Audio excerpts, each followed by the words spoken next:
Professional's professional. He doesn't get the starting, and it just sits out. He can be like Ed said, can be a good guy, and then he has that experience and just being with the team and so many other things that he can provide for the teammates as well. Ed, you know who he is? Alex Smith is Steve DeBerg. Remember how he was always the guy, and then they drafted someone else? He was the guy in San Fran, they drafted Joe Montana. He was the guy in Tampa, they drafted Steve Young. He was always that guy to bridge you to the guy. You know who he is? He's a transition girl when you break up. Like you break up after a 3-year relationship, so the next girl isn't really the girl. She's just the girl to get you to the girl that you end up marrying. Sorry, Joe. But you know what I'm talking about? Thanks.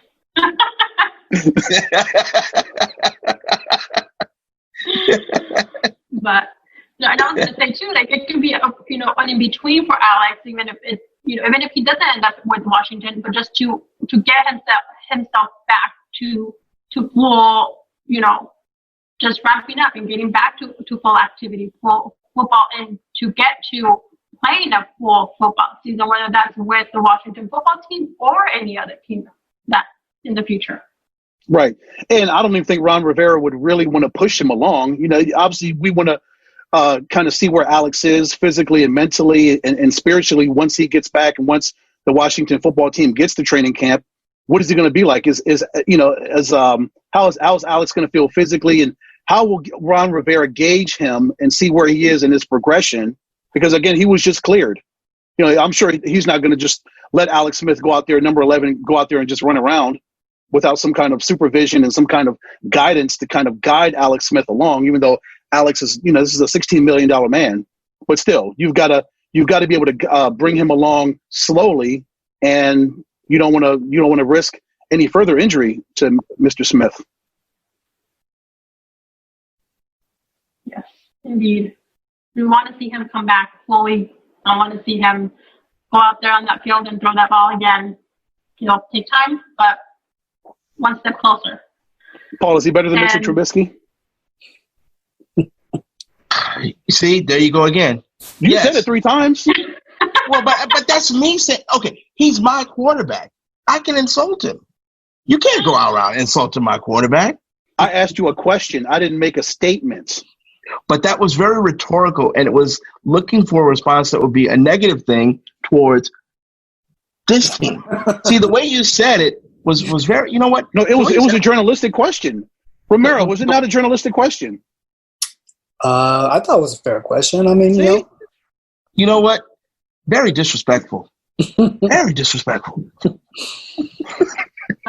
Vince Evans, baby. Yes. Yes. Do you remember our shenanigans that you know what? Both on the show?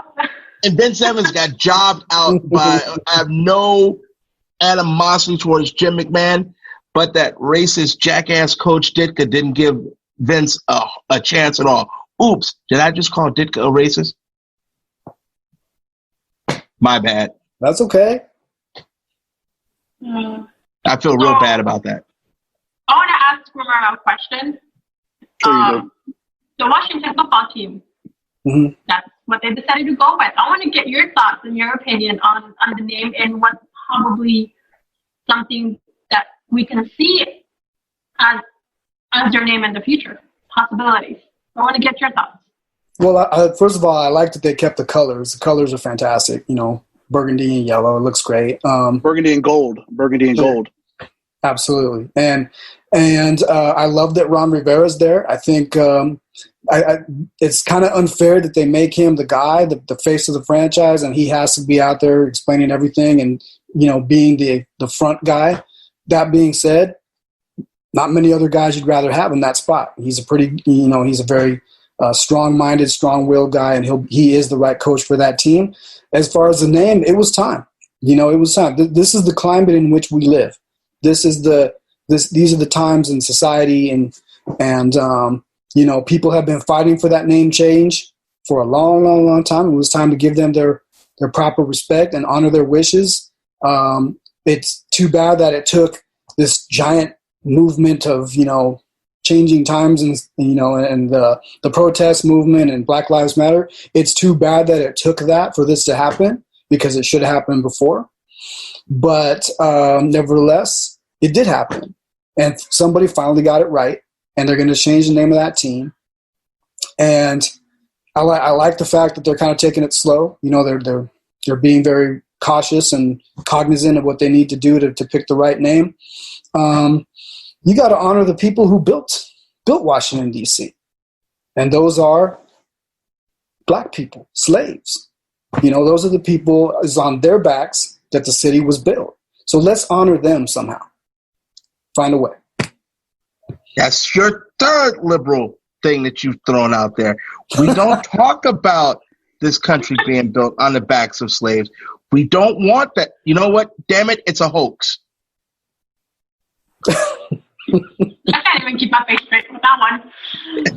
It's a hoax. Every time from now on, whenever someone says something that's factual and someone doesn't think of anything else, they go, it's a hoax.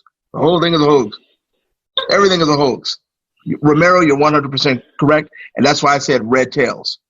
The men from the Tuskegee Airmen. I think that I love red tails.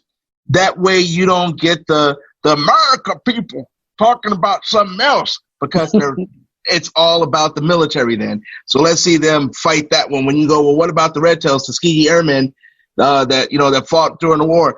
Oh, that's the answer that you get. It's that that Mitch McConnell kind of answer. Oh, you don't know what the hell they're saying. Red tails, I think, is the way we fly. What do you think, Ed?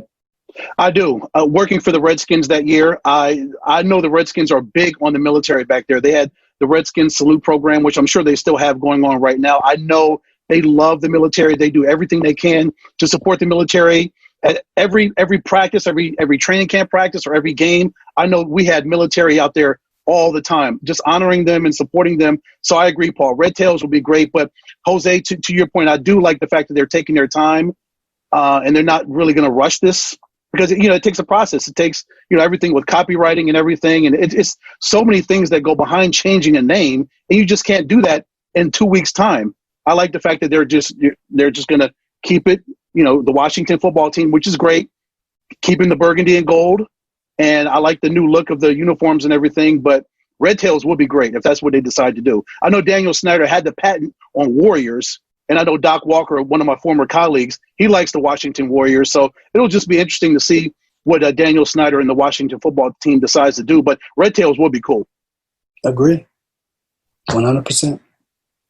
There you go, CEO. With that note, and I know PLR has to jet out here soon. Oh, yeah, he's got other media obligations, Joe. He does. He's going to be on with Casual Sports with our other great friend, Earl Burnett. He'll be on there tonight in just a few minutes. He'll be jumping on. We've got 13 minutes to wrap this thing up because Paul's got to go. So let's speed it up. Yeah, you hear that, Jose? Let's speed it up for Paul, Well, we can let Paul go jet out of here early, and then we have still a couple of things I want to ask you guys before we wrap up the show. But before PLR leaves us, I want to get your take, and then tell us where everybody can find you before you jet. This past weekend was opening day for baseball. We saw WNBA also started playing their games, and we saw with all the social justice and everything going on, we started to see the leagues, the teams, players out, even the Diamondbacks. Archie Bradley was just, opened up about it, where he stands. We saw MLB. They did their own thing, taking any silence. The WNBA wearing Breonna Taylor on the jerseys, say her name. We have NBA players also doing a movement of their own. So much that we're seeing, and I just, and one of the things that, for me, when Archie Bradley, pitcher for the Arizona Diamondbacks, he spoke to the media, and he said that the players are a platform to where they can create change.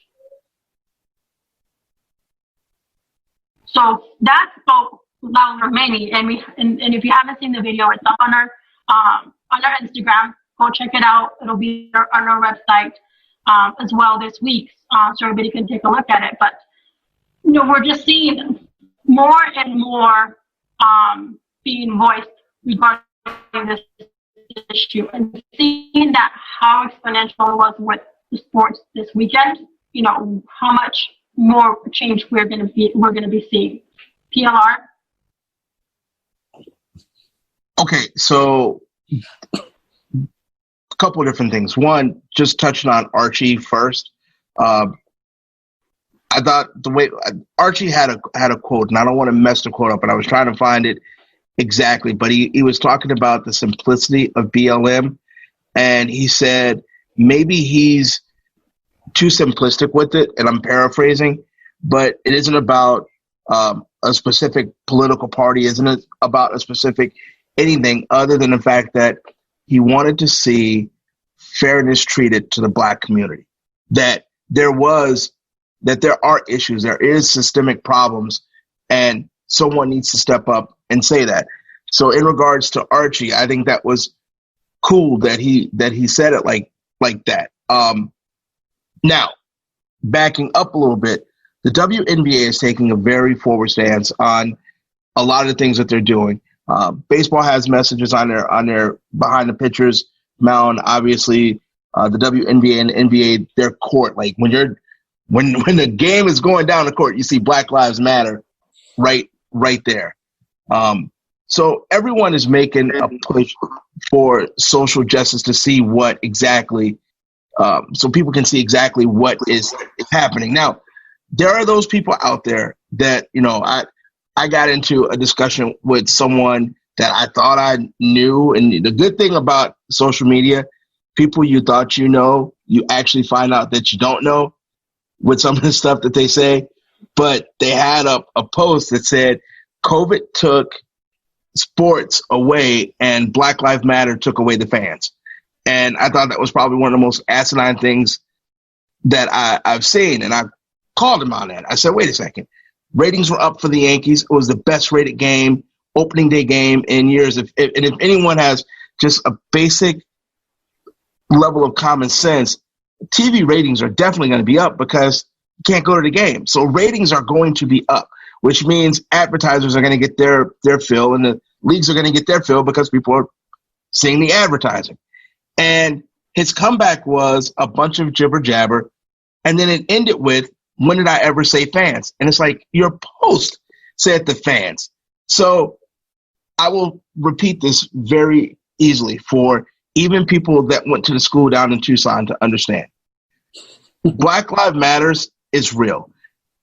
Half the people that use the term Marxist don't even know. They can't even explain it. They just heard Tucker Carlson say it, and they heard Sean Hannity say it, and they heard Candace Owens say it. So they thought that now it's their keyword that they could throw out there and use. But half the people don't even know what that means. As Archie Bradley said, it is basic and it is simple. If you're a Democrat, I'm sure you don't like everybody. If you're a Republican, I'm sure you don't like everybody. I'm a Prince fan. There are songs that I don't like that he did. Nothing is all unless you're a Sith in a Star Wars movie. There is no all. But the premise of the movement started basically for a reason, that there was unjust treatment. For the people that don't like it, I think they need to look inside themselves. If that's something that will stop you from watching a sport, or something that hurts your heart so much that you can't watch it because that is in front of you, then cornhole is definitely your game. Because baseball has shown they're going to do it. Football has shown they're going to do it. Basketball has shown they're going to do it. Soccer, NASCAR got rid of the Confederate flag. They've all shown it. There's one sport that hasn't. That's cornhole. So watch cornhole. Enjoy it. It comes on real late on the Ocho now that real sports are back. So everyone's making a move. Brittany Griner said something today that hasn't hit the media, I don't think, that much. She says she doesn't even think the national anthem should be played at sporting events. And that every game the rest of the season that is played, she will either leave or not come out until it's over. Yeah, just like the Liberty and the Seattle Storm did. on their right, game. but and she was very strong with that on in a Zoom meeting earlier. But